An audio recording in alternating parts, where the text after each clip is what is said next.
Télébusiness, formé sur Molière TV+. Mbote na bino tobi ke botonde beleli boso ya poste téléviseur na bino pona kolanda émission na bino en caractère promotionnel auto ya mbaka bayimboka balobelaka pona mboka Congo partout dans le monde entier pour le compte ya Molière Télévision canal plus 345 Mokili Bobimba. Merci beaucoup à notre directeur général et à Molière Télévision Canal Plus, mon papa Géry, notre boss Géry Nembalemba, et à notre patron double brassard, député national et provincial, papa Léon Nembalemba, big up à vous. Merci beaucoup. Un petit rappel à nos amis fidèles téléspectateurs, c'est chaque samedi à partir de 17h25, chaque dimanche, première rediffusion à 23h25, deuxième rediffusion chaque lundi à 11h25. Molière Télévision, Canal Plus 355. Dans le cadre toujours de descendre sur le terrain, nous avons notre invité de marque, il est le président national de la fondation Joël Ndembe. Si je ne me trompe pas, il va encore si c'est les restes. Donc, il est président national de la fondation Joël Ndembe. Alors, pour bel et bien commencer notre émission question qualité, on va d'abord vous annoncer que Lema Bandego Beta qui porte Awa, porte vers Bango. Merci beaucoup à son excellence gouverneur de la ville province ya Lualaba Maman Fifi Masuka Saini Béton. Yona zalaki na mikili ya poto abengisa makiwa puis kuna esika ya ba élu bazaka na mikili ya poto précisément en Europe zalaki kuna lokola tozalaka ba partenaire na officiel na cadre de émission na biso Maman Fifi Masuka soutenir biso à 100% parce que il y a tika biso tes chers amis fidèles téléspectateurs. Regardez d'abord cette entretien que nous avons fait ensemble avec Maman Fifi Masuka Saini Béton. La dame a soutenu Félix Sontan Tshisekedi de Chile Mofatou Béton à 100%. Cap 2023 pour les élections de cette année en décembre. Et Koyinda. Lualaba toujours en avant. Merci beaucoup, Fondation Maman Denise Nyakero. C'est parti. On part. Vous êtes déjà en retard. Il reste que 20 minutes. On part. Maman, non, j'ai faim. J'ai pas bien mangé hier. Alors quoi? À l'école, je vais tomber. Tomber en classe? Oh! Oui. Je vais t'acheter quelque chose. J'ai envie que tu me prépares les spaghettis Gracia. À 7 heures? Oui, ça va pas traîner. Ça dure que de 7 à 9 minutes au feu, ça ne traîne pas. Spaghetti Gracia? Oui, spaghetti Gracia. Mettez 1 litre d'eau et les ingrédients. Laissez bouillir au feu. Ajoutez les spaghettis Gracia. C'est-à-dire que de 7 à 9 minutes. Bon appétit! Merci maman. Spaghetti Gracia, le meilleur. Très vite, on part à l'école. Que je mange à ta place? Non maman. Moi non, Mouimi. Merci maman. Maman. On y va, on y va. Voilà, église sur le chemin de Maous, la prophétesse internationale, Maman Petoni Monkandi. Il y a un bengisi pour clôturer mois avril, qui toko makasi pour clôturer mois d'avril au Kitoko. Il y a un bengisi banana surtout à partir du 17 si je ne me trompe pas ou le 25 pour juste clôturer ces mois. Boya kuna na veni Mukoko numéro 47 na commune ya limité quartier Mombele. Pour que ne kuna boya ko yoka lilo bananza mais kuna la prière à tolo na se ba kolongola ba kiti ba pandino surtout na se donc prière intense. Donc tozali wana biso là la wana yango bengisi corps de Christ au bazali wana ville ya Kinshasa na bande ko ba kolanda biso en ligne na micro presse en ligne. Bolandi en direct culture wana egoza kitoko makasi. Voilà, chers amis fidèles téléspectateurs, bande koya Fondation na cadre toujours ya koyeba ko clôturer mois de la femme. Bande ko o ba beta qui porte pas biso awa mais botala en détail élément oyo. Pour passer la remise, il y a un moto qui a autonomisé non seulement ma femme, mais ma jeune garçon aussi. Alors, symboliquement, on a repris ça.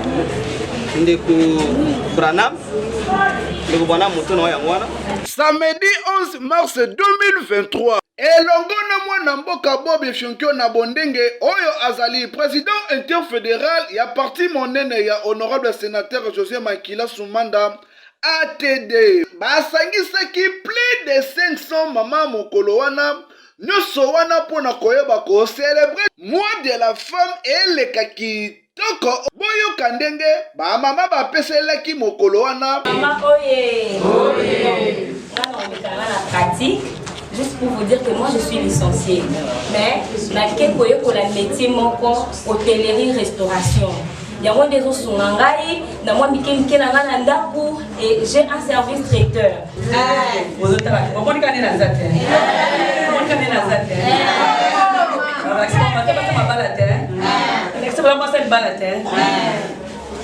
suis femme libre.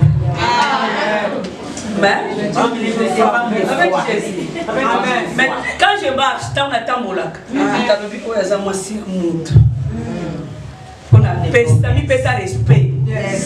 Na kati na ngana bivani sa ko moi si na ngai. Amen. On a moni bolingo ezali. Là comme on a maman Myriam, nazali graduée na couture depuis 2002.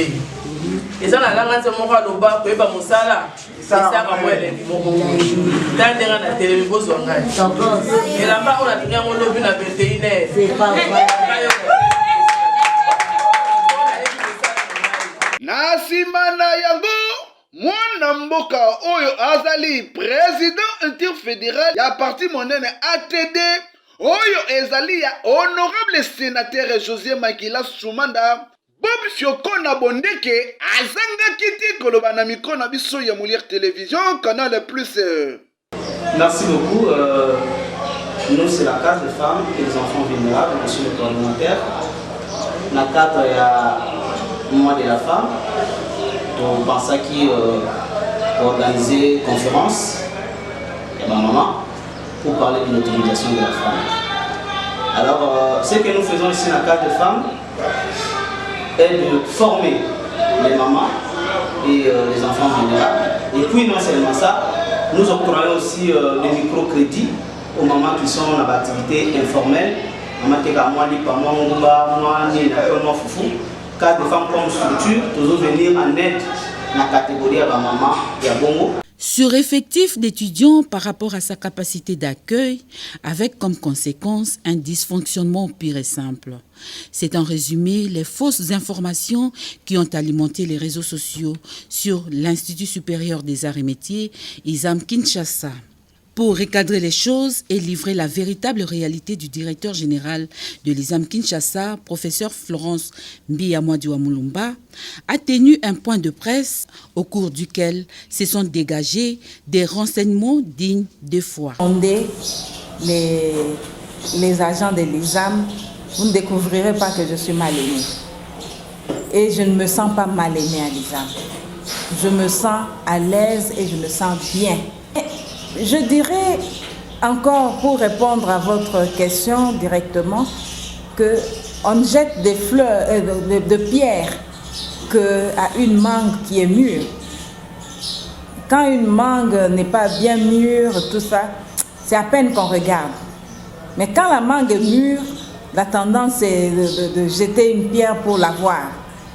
Et donc, moi, je comprends, d'ailleurs je suis contente, parce que si vous êtes quelque part et que personne n'est dit de mal de vous, personne ne critique, il faut vous reposer la question. Et quand on me critique, à ce moment-là, je peux dire que, donc, il y a quelque chose de bien que je suis en train de faire qui dérange.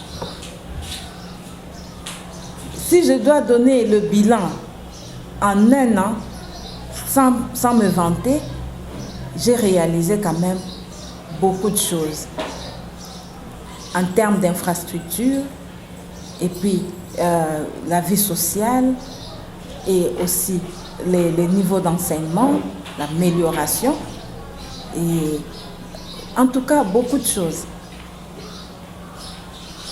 Infrastructure, vous voyez, ISAM est petit, mais on doit chercher toujours à améliorer même le petit espace que nous avons. Quand vous allez dans un milieu, moi je suis une maniaque de propreté, hein, moi. Et quand je suis arrivée, la première chose que j'ai remarqué, c'était ça. J'ai dit non, moi je ne veux pas tolérer ça. Et j'ai commencé, c'était vraiment un champ de bataille. Lutter contre l'insalubrité. Et si vous entrez aujourd'hui à l'ISAM, vous êtes frappé par ce que vous voyez là. Bévu ayant élu domicile dans cet alma mater en vue de livrer à la société congolaise des cadres bien outillés pour un avenir radieux.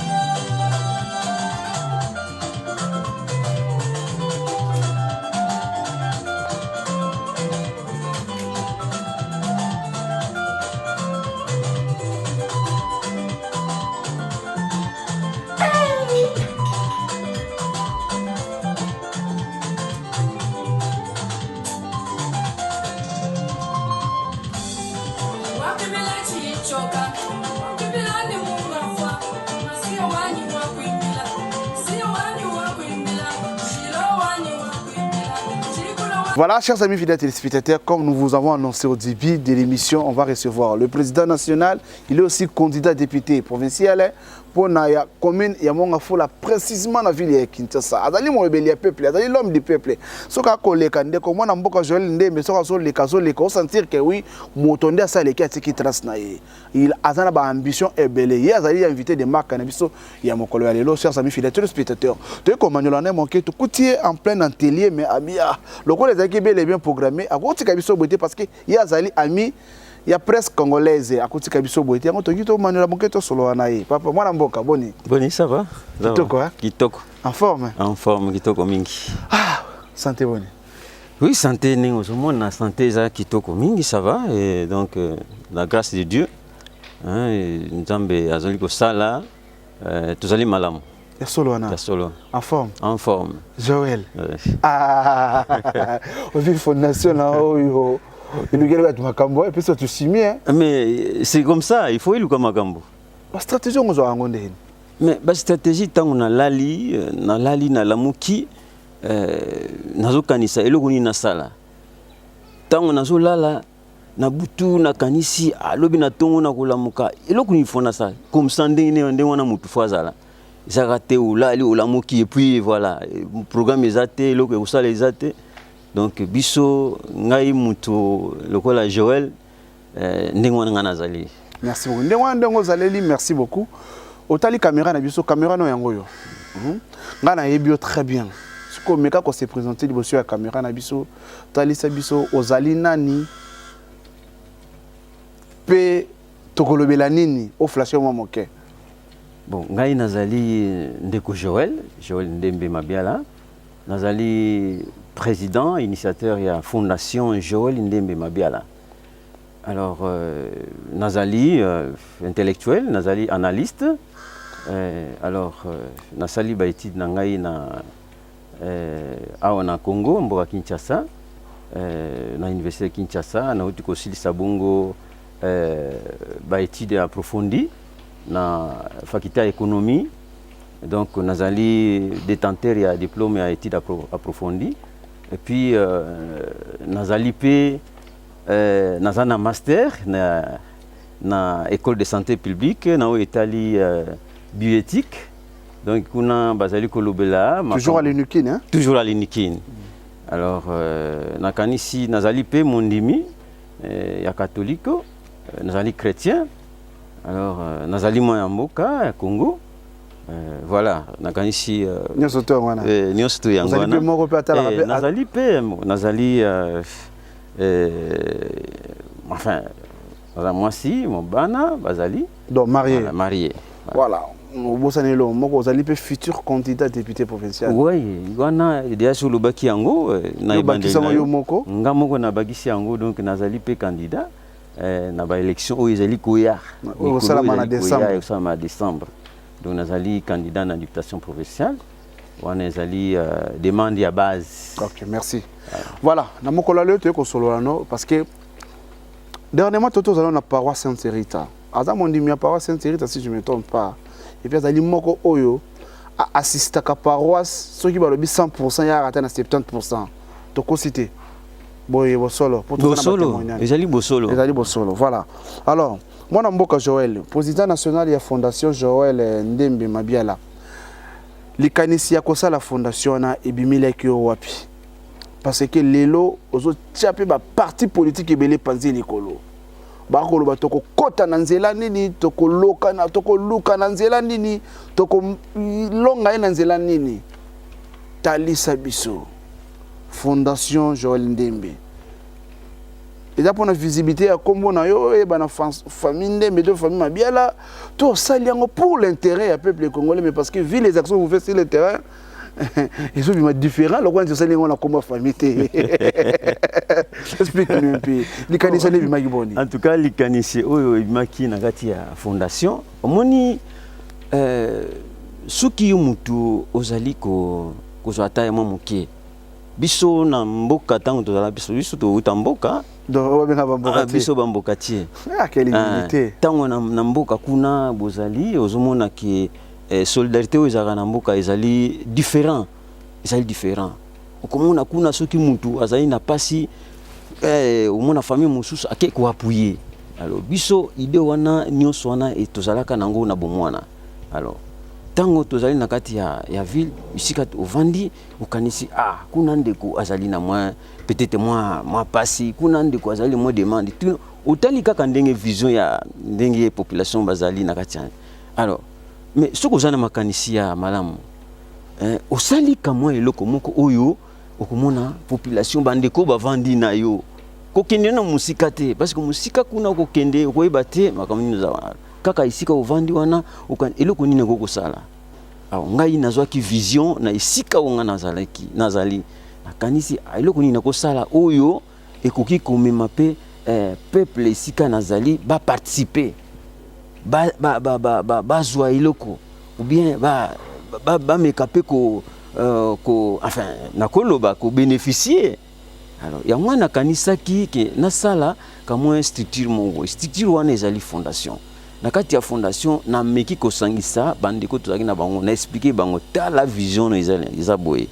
Na ngina sangisa bino pona créer structure oyo na sali yango pona intérêt ya mutu nyonso. Pona intérêt ya population. Pona isika nga na vandi, pona isika tokokende tokeli monga fula tokeli na changu tokeli na esika ibele. Donc fondation ça oui, eza national hein? Eza national. Donc d'ailleurs toujours eza l'international parce que toujours déjà ba appel ya batu oyo bazana mikili les actions au sala sur le terrain. Action toujours sala oyo tubanda ko sala pe à partir ya esika tozala ki na quartier bat bazo benga c'est vraiment c'est une bonne idée, il faut tout ça là, alors wana nde nazoki vision wana pona ko sala likanisi wana ya fondation Joël Ndembe Mabiala. Donc ba action ebele eza na kati tango otangi stati na biso okomona na kati ya stati ezali kolobela eloko o etali ko assister d'une manière professionnel, par exemple ba jeune o bazali ko telengana obi na mboka oyo nakanisi makamuni stokuba la ratira mokonzi ya mboka te bisika tozali tokoki pe ko s'organiser pona ko relever pays, pona ko relever quartier, pona ko relever mboka. Alors biso tokanisi tosangisi na kati ya fondation tozomona ba objectif na biso ezali pona ko assister ba jeunesse parce que ba jeunesse momona asisi classe eloko ko sala ezate mususu azaka wana moya tanga classe ezate malgré les chefs de l'état voilà azuku bagno ezali nakoloba gratuité d'enseignement mais ba mususu balingi ko tanga te balingi ko tina bana na classe te.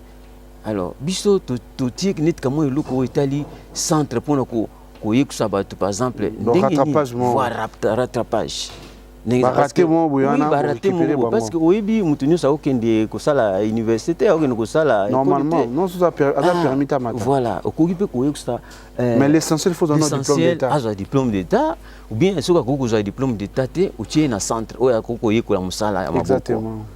C'est comme ça les pays aussi peut développer. Exactement. Donc misala ya maboko alors biso totie centre wana to créer centre pour batu bayekola par exemple couper couture ba jeune fille bazali ba jeune mère il faut koyekisa bango eloko wana totie pe eloko o etali par exemple informatique tout le monde est comme monde informatique alors batu bakuba jeune bakoyekola alors babiloko nyonso wana ngo totie na kati ya statut na biso ezali pe et assistance ya o etali ba mama bazali kosala ba mama maraîchère par exemple ba kosala bilanga ba kosala bandunda. Alors, ce qui moi ezali quoi assister bango tout tient au pe na kati statut na biso. Alors, et le musus donc c'est-à-dire fondation ezali un cadre social d'une manière générale. D'une manière générale. Donc la cadre social d'une manière générale. Bozo ko attaquer ba tâche surtout oui, o ezala un peu négligé. Voilà. Alors surtout mina woni oza basé trop na ba banlieue hein. Oui, mais on va baser trop dans la banlieue. Il ne faut jamais négliger. Nous avons des images, tout le monde a que bablo monsali ba descente mo quitter dans la mitaine, ba côté kuna. Voilà, il ne faut jamais négliger les banlieues. Le banlieue, oui, je vois. Le banlieue. On allait comme ça la pré-campagne quelque part. Non, ezali pré-campagne té. Voilà. Ngai tango idée mbala moko na bandi makam. Izaka té que non voilà. Combien des années déjà na? Mais non, c'est jeune, c'est une jeune fondation. Bandi encore en novembre oyo. Novembre année passée, mais tant au bandi ango. Mais quand l'ango be toko pe son pe 7 ans déjà. Mais ceux qui n'habitent sur Hollande qui activité moto sala qui la fois passée. La parole Saint-Rita. Mais activité wana ozomona ki il y a des mamans ba papa oyo bazali na moyen te akokende na hôpital. Pour se faire consultation. Mais ngai na yeko sangisa ba médecin. Et puis gratuit. Gratuit na sangisi ba médecin non ba bio komi mbongo akisi non ezali mbongo te ezali nde omoni soki balengi mutu neti ba médecin nyonso na sangisa ki wana ezate ki non na pesi bango mbongo voilà non eza ba médecin ngai na ki na solo faut koyeba ko solo là normalement soko bi ko solo là te donc moye mutu approcher ezate mais soko bo solo là aux en mbongo te mais mutu ya approcher même ici quand vous vendez en carte so boso la te donc yo za la carte toujours pas apprécier te non peut même on pousse na te ba c'est 500 francs ba ça beaucoup mona yo za na mbongo ye au sali yo mais bakolia yo mbongo mais basali le côté mais biso okei au sali au pesa ta mbongo te voilà et loko to sala ki yango wana lo idée ezali pona ko aider toute fois population ngai na kanisi eloko ni na ko pesa kadoni na kopesa na bandeko na ngai ya paroisse na bandeko na ngai na ba Kristo ezala ya catholique ezala ya protestant musulman parce que ba médecin ba yaki wana ezaka ba médecin catholique te ba ezali ba nini belé église belé alors cadeau na ko kopesa bango ezali na kanisa ki non tozwa to sangisa bango ba ya kozwa consultation et puis na kanisi résultat bazo elanga ba résultat. Et parce que nous avons constaté, bah maman, bah papa, bah bah mususu mais tension, vraiment attends nanzela. OK, témoignage. Donc moi mais conseil ni bopesi bango pona ba miye baka po bazala bien. Mais conseil ya ba meti ba muso bazali ko ba no pesa bango conseil. Voilà.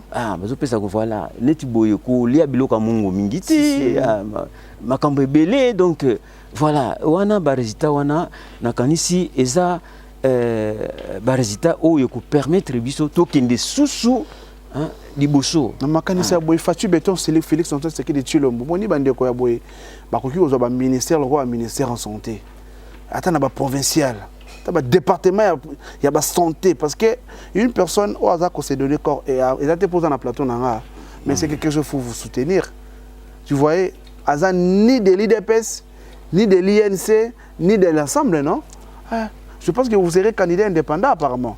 Bon, total anano ndenge makambo ezali ko kende. Mais nzamba conduire yo malamu. Oui. Parce que na mozo sala oyo ba te belé ba ko molingelo boule.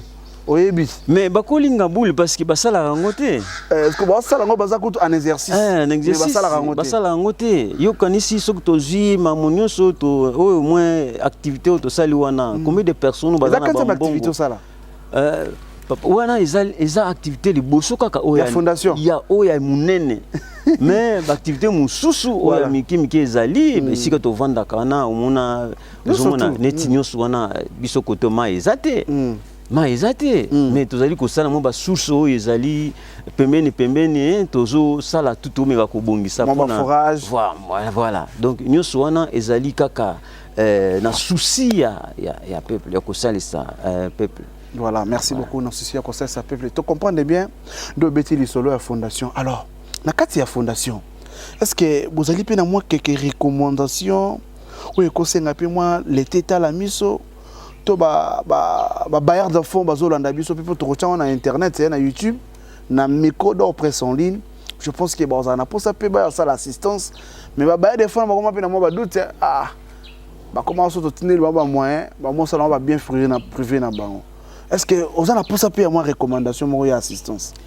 Mais recommandation et assistance il faut ça là. Toujours kubeli là en tout cas mbele na katia toujours na ministère des affaires sociales oyo pe akoki ko soutenir biso parce que vous s'adressez pour la part? Oui, action toujours ko ça les actions sociales. Ezali pour na intérêt d'abord parce que ce que intérêt na ngai moko na koki koloba non tika na sala ni pour na makamona ngamoko mais za wana ezali pour na kosalisa bato ko aider bato ko accompagner bato donc nyonso wana etozali ko benga ba o bazani na bambongo bakende ko bombisa ngo na babisika ba pesa ba musicien ba ambiance ba ba 5 femmes voilà donc mais sok botiengo na pona esalisa population na kanisi mokile ko développer mboka yo développer. Et je pense que c'est le premier d'ailleurs dans Kolobanangaï, les champs de bataille des chefs de l'État. Parce que Moutou, ce qui a développé... Mais tu fais aussi partie à projet à 145 territoires, non? Mais ça, c'est justement c'est ça. Mais nous sommes en train de soutenir d'ailleurs cette vision phare. Oui. C'est ça. Donc cette vision, il faut tout soutenir parce que Yangwana Kosala Kimboka Oyo Ekende Liboso. Okomona teke no voilà na banguna ou bazali ko bunisa biso en tout cas ce qui mboka isa organisé mutu aza organisé aza bien éduqué na kanisi mboka oyo to kende liboso. Voilà, merci beaucoup na kanisi mboka to kende liboso. Ba mboka ba kolanda yo. Merci beaucoup pour l'éclaircissement. Minga rolobeza pour la fondation. Mais to bombi moi maël. Voilà. Alors ozo mon évolution nene ya mokonza mboka mwana mboka Félix Tshisekedi Tshilombo bodi azo kama premier mandat na avis nous abonnés. Bon avis na ngai ezali d'abord positif. Wow, très positif. On le bon point. Non na ibani na été. Ah, oui na été hein. Na ibani mais na moni vision ya papa Tshisekedi. OK, o mona pas na. Ah. Na mona pas na. Na ba prévenir. Va prévenir. Mais yo ozana misute. Te, yo zo mona ngana omona te. Te, ozana misute. Ou bien ozana mato. Yo zo mona ngana omona. Yo zo kanga bino zo ka te. Non. Kota banyola tana. Non, mais ngai na go peso exemple. Voilà. Na go peso exemple, c'est parce que distraction ezalaka na début. Distraction ezalaka na début 3 ans perdu comme ça. Na ba distraction ya ba politicien ou ba ligne coalition. Voilà. Les politiciens wana oyo balingi kaka kemboka to tikalaka na sima. Mais excusez-moi, ce que totali na oyo azali kosala ezate kino oye kaka voilà ngai na kosala na koyiba ndenge na lingi na kosala ndenge na lingi et puis bazotala yo non. Est-ce que ozoyeba makambo oyo ndenge bato bazali ko trembler na kati ya ceux qui bayo kaka eloko ya IGF. Voilà, c'est ça. IGF tombé. Yo ozana miste ozana matoité wana bena eza esprit wana place ana vous avez raison. Ata batu bazali ko bombongo ngo ezali ko mo ezo kinde wapi eza mais l'essentiel tozokanga mutu ayebi soka ke ya ayiba ayebi keno kama ko bobange ezali nyonso wana ezali malamu. ezali vision eza makanisia ya malamu. Peut-être au moni guerre ndenge bazali enfin bazali ko bundisa biso. Bazali ko bundisa biso. Alors pona parce que d'abord na zebisa yo que les chefs de l'État azali bazali ko bundisa na mboka ebele. Mboka ebele mais azaye moko. Mais azaye moko te azana peuple congolais.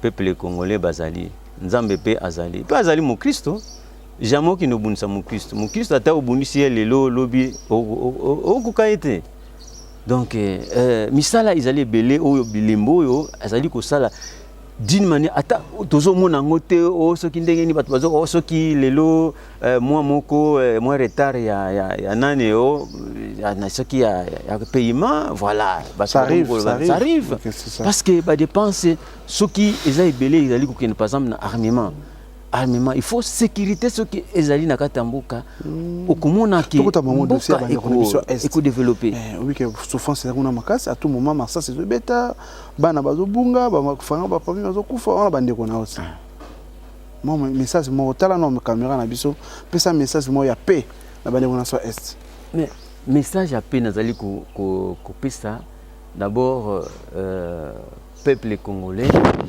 nos frères de l'est boyeba ke chef de l'état azali simanabino peuple congolais azali simanabino biso ata tozali na musika mais toyebi guerre wana ezali guerre ya baminere ezala bambuka ya mipaya baoyo bazali pembeni tobana koloba ngo banda kala kino bazali kobundisa biso pona o etali baminere etali banini mais bato babano kondima te et puis toyibi ba pays bazali kobundisa biso bato babano kondima te sikoyo makambo ebimi na mpwasa donc tozali ko senga bozala na elikia mboka oyo tokokende liboso et puis le président de la République azoko fourni ba effort nyonso awuti ko landa communiqué asalaki ke plus question y a ba dialogue avec ces gens qui détruisent le peuple congolais qui fait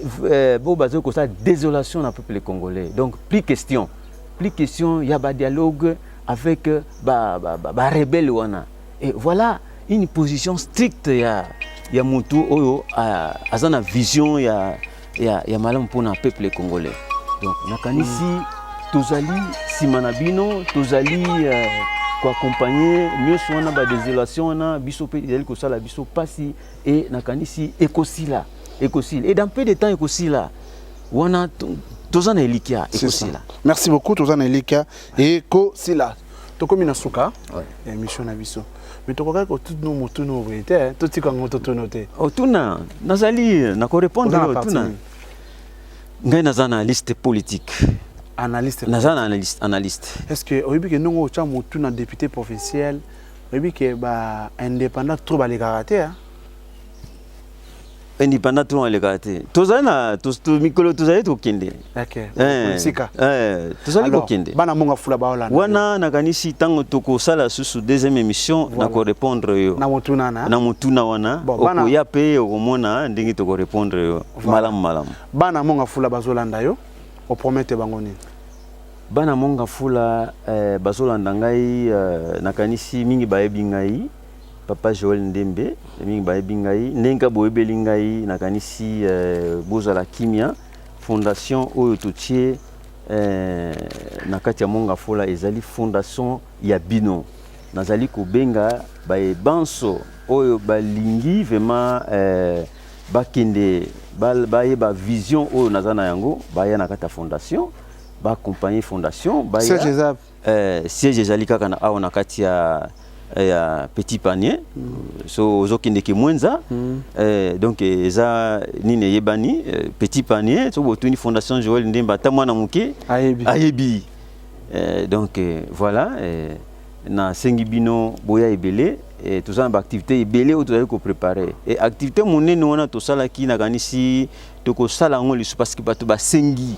ezonga ezala répétitif basengiza parce que ba spécialité mususu neti ya miso ezalaki te alors to ko en contact na ba voilà ba mette belé ou basengi que est-ce que papa Joël to ko zonga le to sala o mususu ngana bisi to ko sala kana ezalaka wana na pora sentiri to ko sala ba paroisse news voilà bon donc wana eza bon to kana rubrique na su émission na biso pour ça na pembeni rubrique na su za pour ça na pembeni to sur la pembeni talasko caméra to ta caméra otala ngate question na ngeza boye ezana mutuna moko boye olinga kingai na tuna yo mais na mutuna na pendant to sali émission awa na tikali ko tuna mutuna na te mi poser question mi répondre On a rubrique dans cette émission. On a mis posé question. On me répondre. Bon. D'abord, on a mis posé question. Est-ce na koki ko zalape mutia munene na kati ya mboka oyo ko salisa peuple congolais molobeli ya peuple congolais na kati ya mboka oyo na lobi oui parce qu'il n'a pas capacité capacité intellectuelle capacité oyo etali quoi ezali donc na koki ko sala maémance oyo ezali ko sala ma oyo to yebi au moins na kati na parlement ezaka te que non voilà qu'est-ce qui manque moi Joël Ndembe na ko sala makaminene parce qu'il n'a pas capacité nyonso wana. Merci beaucoup. Voilà. Et à solo aux soutenir vision phare à Félix c'est 100%. Moi je les soutiens. Parce que comme nous avons ça les vision il y a chef de l'État. OK. Il y a social. Okay. Le peuple d'abord. Voilà. Ah, c'est très capital hein. Le peuple d'abord. Moi je ne dis pas que non, ma famille d'abord, non. C'est le peuple d'abord qui vit avec moi. Donc voilà. Donc merci. Dernier message phare pour l'émission aussi. Dernier message phare en tout cas nazali ko koloba na peuple congolais to soutenir mokonzi mboka banso bazana ba organisation o Italie na ezali ko kende na sens social to continuer vision wana parce que c'est ça qui peut développer les pays na oyo makambo tozali ko sala. Donc voilà nakanisi na tondi bino botondi na bino banso bolandi biso ezali mbala sukate yekoya lisusu to makambo sana. Voilà, merci beaucoup. Chers amis fidèles téléspectateurs, nous arrivons pratiquement à la fin de notre émission. Un petit rappel, Toyamba qui président national et puis analyste politique, il y a Fondation Joël Ndembe Mabiala, Mwana Mboka Oyo, il y a Zalakawana chaque fois pour le peuple congolais. Nous, on est là pour soutenir Vision Phare. Il y a Félix Santel, c'est qui est Chilo. On a projet dans 145 territoires et puis les peuples. D'abord. Voilà, c'est ça. Président, merci. Merci beaucoup. Vraiment un bon père qui reçoit bien. Parce qu'un bon gars accueillant aussi, non, plein succès. Merci beaucoup. Oh non, biso bako. Biso bako sala ninité. Ah non, et le mon côté. Rien. Solo. Ah rien. Mal à l'aise. Ah, tu vas mal à l'aise parce que balingi ko sa sa population té. Merci beaucoup. Allez, portez-vous bien. Il faut ko sali sa nani. Bye. On part. Vous êtes déjà en retard. Il reste que 20 minutes. On part. Non, j'ai faim. J'ai pas bien mangé hier. Alors quoi? À l'école, je vais tomber. Tomber en classe? Oh! Oui. Je vais t'acheter quelque chose. J'ai envie que tu me prépares les spaghettis Gracia. À 7 heures? Oui, ça va pas traîner. Ça dure que de 7 à 9 minutes au feu, ça ne traîne pas. Spaghettis Gracia? Oui, spaghettis Gracia. Mettez 1 litre d'eau et les ingrédients. Laissez bouillir au feu. Ajoutez les spaghettis Gracia. Ça dure que de 7 à 9 minutes. Bon appétit. Merci maman.